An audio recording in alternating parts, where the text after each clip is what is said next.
this 70.83 hectares, which should have been certified in 2025, can the minister say what are the reasons why there's a delay?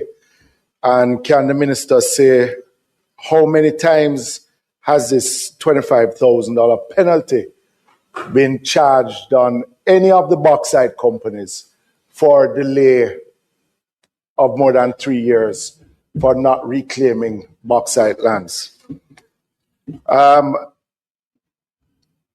Question C, the answer the minister gave of how many hectares have been mined out by not yet certified as mined out.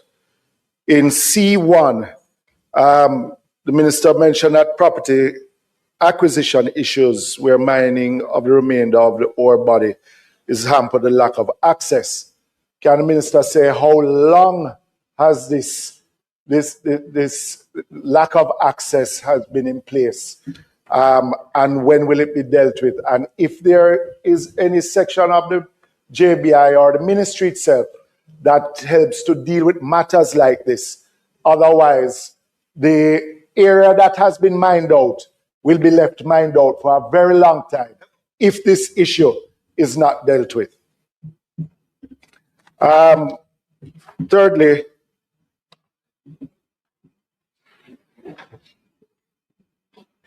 the lands that bauxite companies hold, and not in this instance only Jamaica, which is being discussed by this, but just generally island-wide,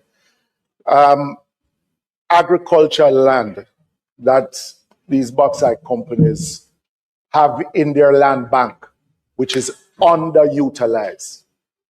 Is the ministry, is there going to be a policy if that these lands are underutilized for many years, as we have discussed those lands in Grove Place in my own constituency?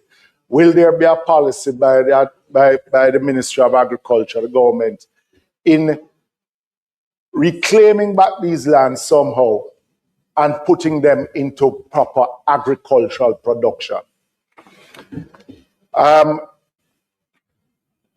Where haul roads are supposed to be installed and that have not been done, and the public road is being used for hauling of bauxite, is there going to be a policy by the government for the maintenance of these roads, or will there be a timeline?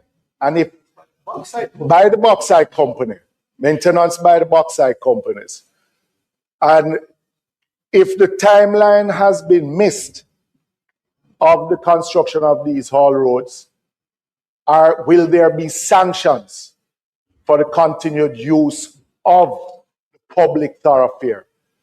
And the bauxite companies, why I ask that question, Minister, is because the bauxite companies cannot, this is my understanding, use a public road to haul bauxite unless permission is given by NEPA and the government.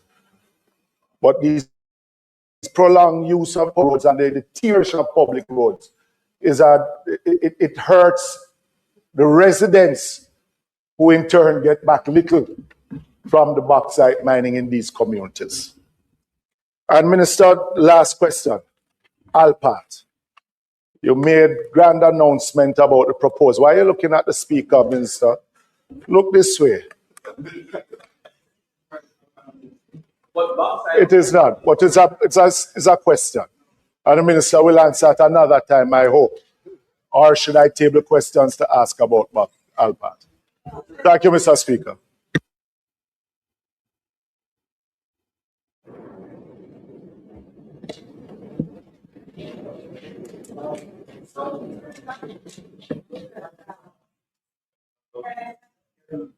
I'm waiting to be identified.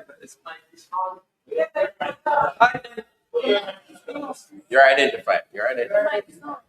I identified. But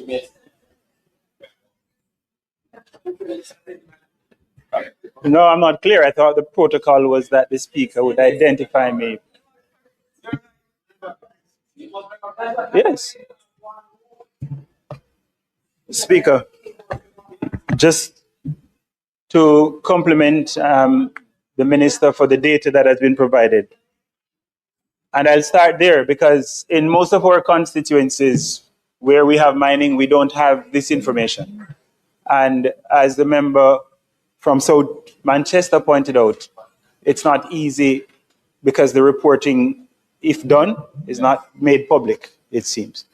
So, Minister, will you commit to providing this House with an annual report akin to the kind of data that is provided in these questions? Sort of a report card on the mining companies. Secondly, the report speaks to 235 hectares of land being leased to about, 33 farmers. And that amounts to about 15 hectares per farmer, which is equivalent 7 hectares per farmer, which is about 15 acres for those of us who think that way. So these are not small holdings, Minister. So the question is, who is it that is leasing the land? How much of these lands are in the hands of the local community members?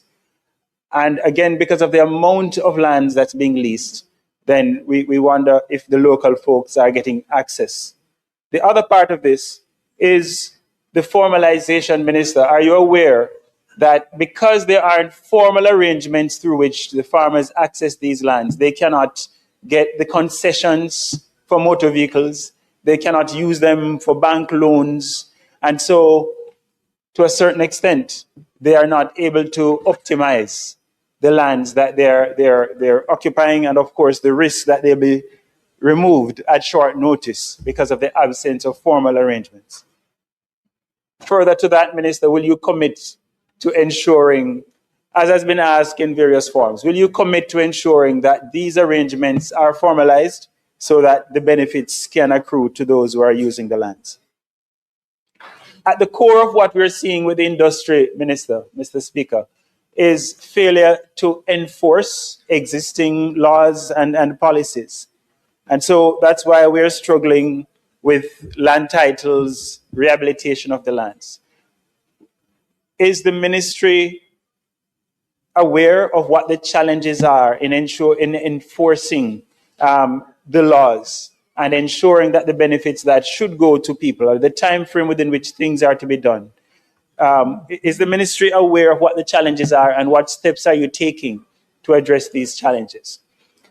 In one of my communities, it's $800 per month as the dust benefit. $800 per month for a household. And in some cases... Remember, keep to the question. Questions. Please. Is the minister aware, and can the minister explain to the House why even the small amounts that are paid to households for dust nuisance, in my case, $800 per household, why isn't this being done consistently? And what measures are being taken to enforce the payment of these benefits? Finally, the minister would recall his previous presentation in the House, in which he spoke of all communities with mining activities having running water and certain basic amenities.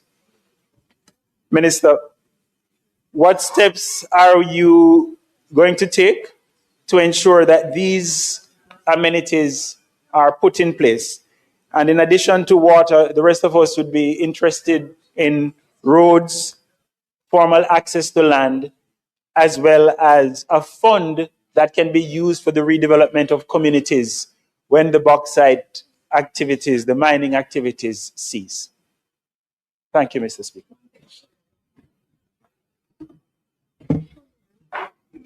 House Leader.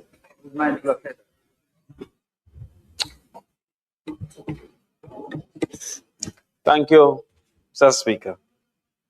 My first question is the minister aware of the difficulty that representatives of the people face in even getting conversations or meetings with these bauxite companies?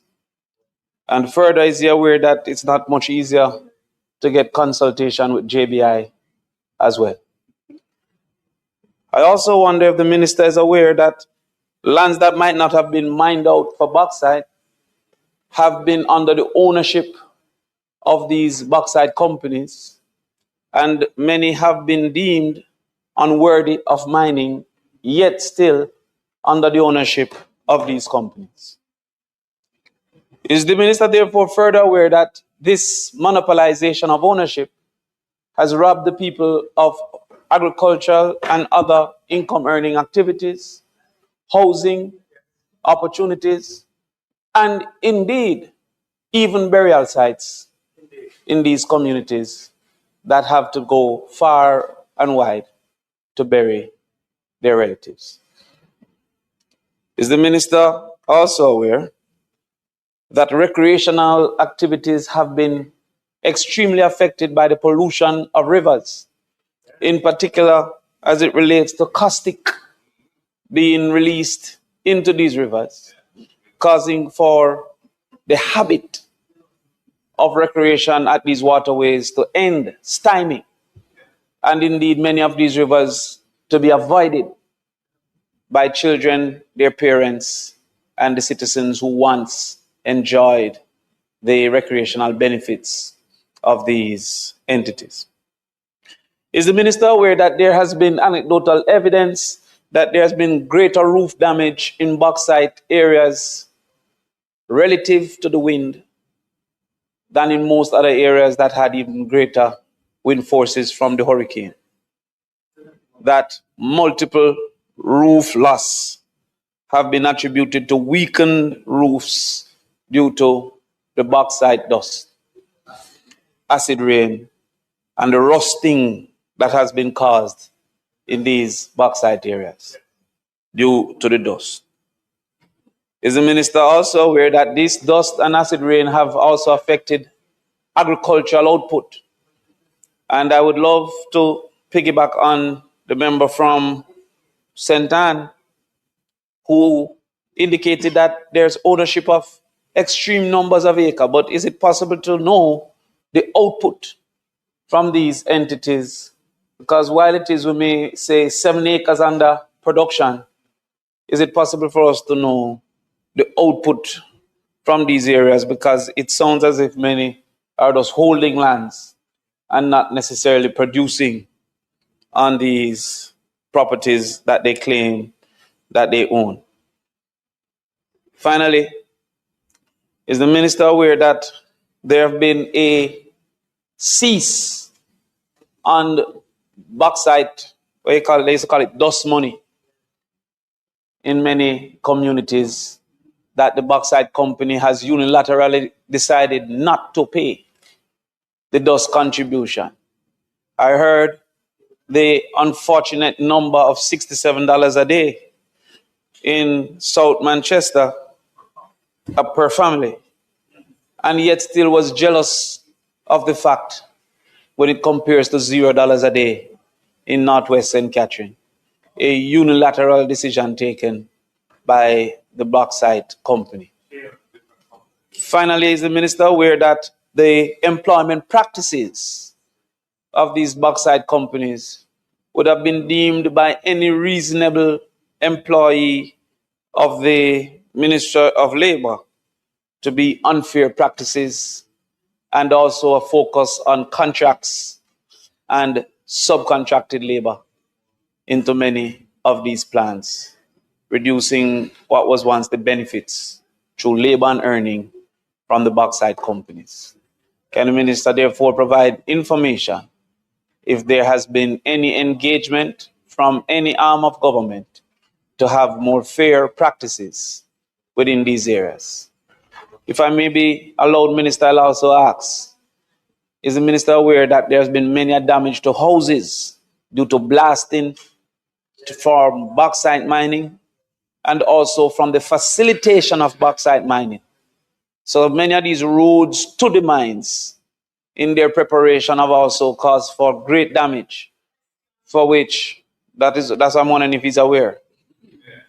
And further aware that the damage to these areas have been refused compensation with the bauxite entities unwilling even to visit when informed by many of these communities, like Wandibolas, about damage to their houses due to due to due to blasting and other activities such as those.